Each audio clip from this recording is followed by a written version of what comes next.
merata seperti bawang bombay dengan banyak lapisan berbeda. Saat ini, kamu sedang menembus kerak bumi. Ini seperti cangkang telur rebus, tipis dan keras, dan juga kurang dari 1% ukuran bumi.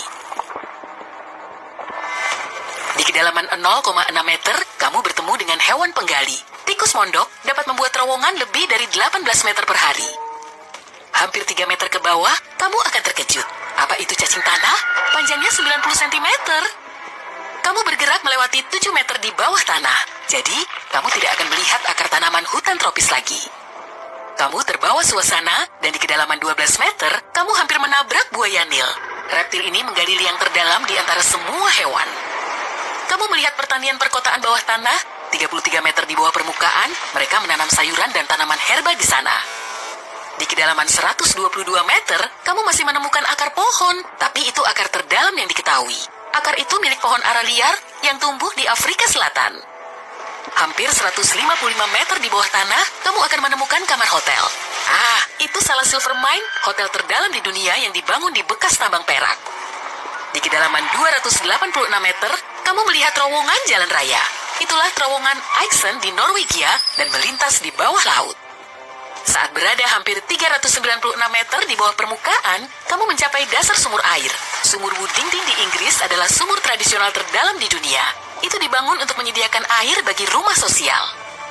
Di kedalaman 1006 meter, tekanannya mencapai 330 atmosfer. Itu seperti 4 gajah bertumpuk di kepalamu atau 2 panda yang menyeimbangkan diri di ibu jarimu. Kamu melihat cacing kecil hidup di tambang emas saat kamu berada lebih dari 1220 meter di bawah tanah. Pada tahun 2020 ini, konser terdalam di dunia berlangsung di kedalaman 1890 meter. The South Bottom Boys tampil di tambang Fales Creighton di Kanada. Kamu bergerak lebih dalam dan melihat tambang emas Homestake hampir 1520 meter di bawah permukaan. Sebelum ditutup pada tahun 2002, dahulu ini adalah tambang emas terdalam dan terbesar di Amerika Utara. Pada tahun 1965, ilmuwan berhasil mendeteksi dan menghitung partikel subatom kecil dari matahari. Itu terjadi di laboratorium yang ada di dalam tambang. Sedikit saja lebih dalam, suhunya menjadi sangat dingin. Itu ibun abadi, lapisan tanah beku permanen yang tebal dan tidak menghangat, bahkan di musim panas. Ini sebagian besar terjadi di daerah kutub. Yang paling tebal ada di Siberia Utara.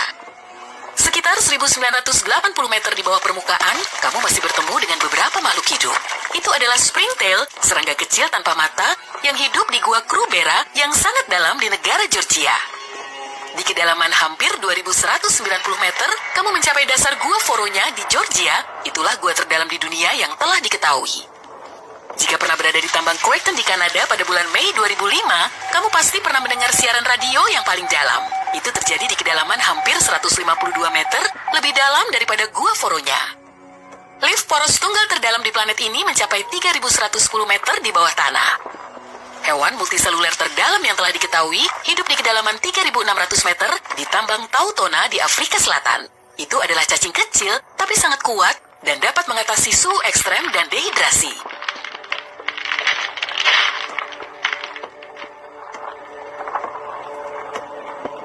6,5 km di bawah tanah adalah kedalaman rata-rata kerak samudra.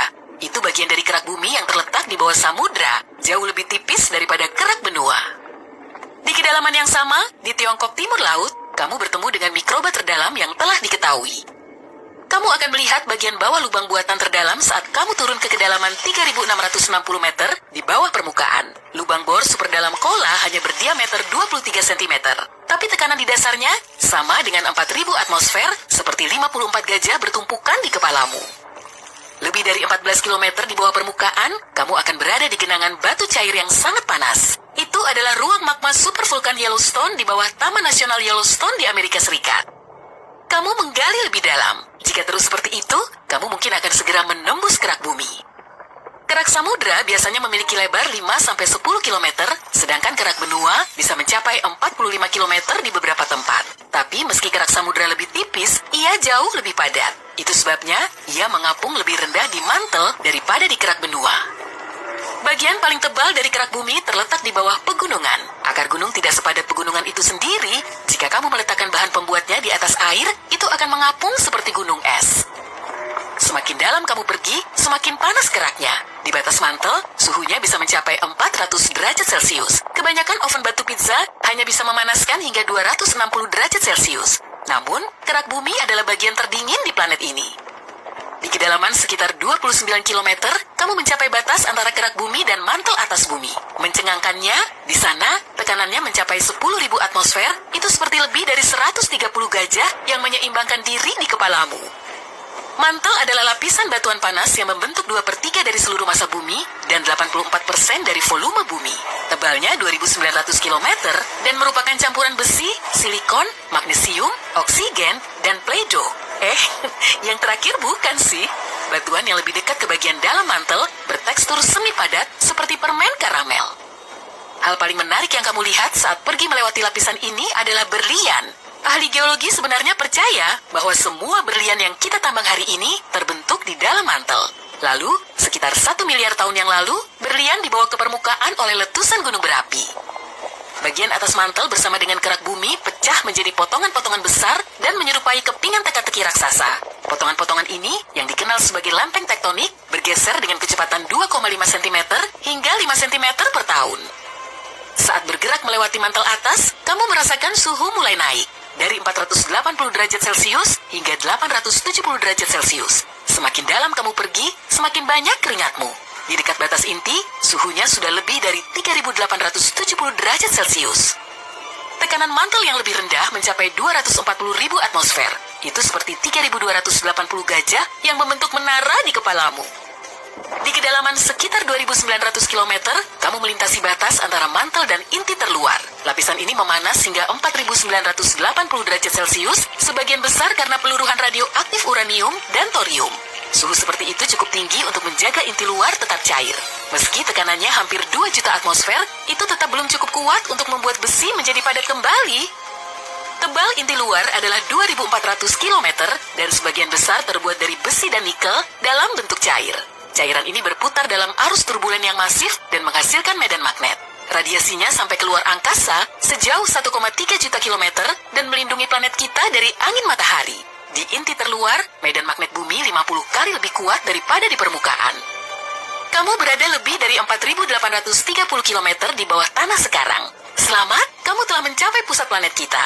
Inti dalamnya, itu berupa bola logam padat berdiameter 2.400 km.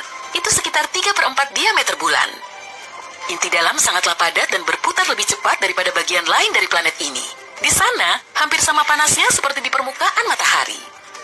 Menurut ilmuwan, 99% dari semua emas dan platina bumi dapat ditemukan di inti dalam. Pembentukan inti dalam membutuhkan waktu sekitar 500 juta tahun. Itu artinya lebih mudah dari beberapa bagian kerak. Ada juga teori bahwa mungkin inti dalam punya inti. Jika ada, hampir seluruhnya akan terdiri dari besi.